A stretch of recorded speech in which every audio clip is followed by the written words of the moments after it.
का, आज आमच्या चाफ्याच्या झाडाला खूप छान बहर आलाय। म्हणजे श्रावणापासून खूप सुंदर बहर यायला लागलाय आणि खूप सारी फुलं येत आहेत। ही बघा, खूप छान फुलं आहेत आणि या सोनचाफ्याची एक छानशी कंठी माझी आजी बनवायची। आज मी तुमच्यासाठी ती कंठी बनवणार आहे। चला बनवूया एक सुंदरशी कंठी सोनचाफ्याच्या फुलांची।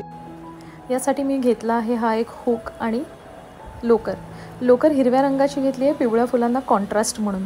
आणि त्यासोबतच आता मी या लोकरीला 3 पडांमध्ये घेतलेलं आहे। असे 3 पड करून घ्यायचे आणि त्यानंतर याची एक बाजू जी आहे हुक लावून त्याच्यामध्ये अडकवून घ्यायची आहे। आता ही अडकवल्यानंतर दुसऱ्या टोकाला छानपैकी गाठ बांधून घ्यायची आहे। 3-3चे 6 पड घेतलेले आहेत आणि गाठ करण्यासाठी आणखी हा एक दोरा जो तब्बल त्याच्या 1.5 ते 2 पट लांबीचा असला पाहिजे, जेणेकरून आपल्याला छानपैकी गाठी करता येतील।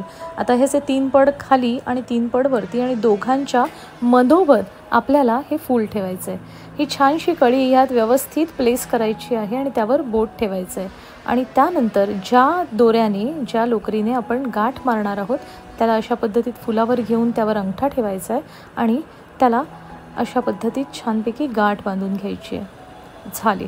आता ही खूप खेचायची नाही, फूल तुटणार नाही याची काळजी घ्यायची आहे आणि अशा पद्धतीत छानपैकी ही गाठ फिक्स झाली आहे आणि हे फूल अगदी मस्त बसले आहे। आता पुन्हा त्याच पद्धतीत 3 रेषे खाली आणि 3 वरती आणि दोघांच्या मधोमध हे फूल ठेवायचं आहे। अशा पद्धतीत ही कंठी करत जायची आहे। कळलं का? अगदी सोपं आहे। तुम्ही अशा पद्धतीत इतरही फुलांची कंठी करू शकता आणि ह्याच फुलांमध्ये खाली दुर्वांची जोडी ठेवून सुद्धा एक सुंदर कंठी बाप्पासाठी करता येते, जी आम्ही गणपतीत करतो। तर ही कंठी बघून घ्या। अशा पद्धतीत आता पुढची फुलं लावत जायची आहे। थोडंसं फास्ट ट्रॅकमध्ये पटापट करूयात आणि झालं, संपत आलं। आता ही जी फुलांची सुंदरशी कंठी झाली आहे, हुकमधनं आपण काढून घेतली आहे आणि झाली की तयार। किती छान दिसते ना। आता ही छानशी कंठी मी केली आहे माझ्या घरच्या बाप्पासाठी। चला तर मग त्याला घालूयात। वाह, किती गोड ना। ज्याने आपल्याला इतकं सारं दिलं आहे त्याला हे सुंदरसं रूपडं किती गोड दिसतंय ना। कशी वाटली ही कंठी मला कमेंट करून नक्की कळवा आणि तुम्ही तुमच्या बाप्पासाठी सुद्धा अशी कंठी नक्की ट्राय करा। भेटूयात पुढच्या व्हिडिओमध्ये, तोपर्यंत नमस्कार, बाय।